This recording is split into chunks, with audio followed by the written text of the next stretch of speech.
hadday culimo hadasho caamadii cabaado bulshadina calaacashay cudur laga falceli gebi anna waxaan cabirayaa codadkii caruurtee codsigayga wuxuu yahay cid kastoo i daawata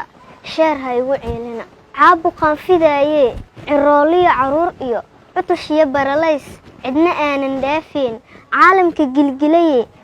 cabsi geliyey gebigood cidla kama imaanine camal uu dad falay buu ka carooday rabbigay duna cirif ilaa cirif markay rabbi ku caasisay wuu camimay caabuqa inkastoo calmaaniyo kuwa diin ka caagini ciifo ay ka keeneen inuu cudur ciqaab yahay cagta uma dhigeenee caddeen baanu haynaa hadduu yahay wax caadi ah cilmi maanta ma yaree cishaduu imaan ka hor maxaa loo caddeyn waayey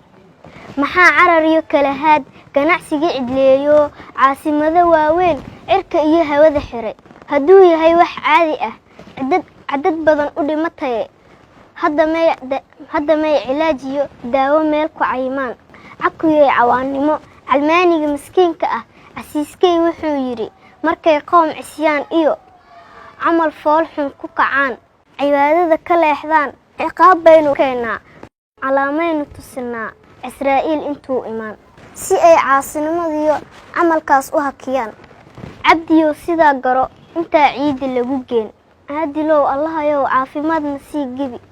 caadilow allahayow caabuqaanna dhaafsii caadilow allahayow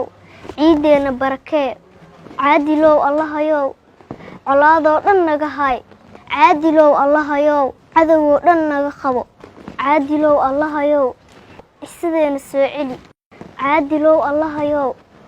cududeenna isku keen caadilow allahayow shacabkeenna isu celi wuu kala caraabaye soomaalaha iscaawiya cudud iyo midnimo hela haddaad cudur ka cabsateen sanka iyo curuuqaha afka caad aburiseen mara aad ku caminteen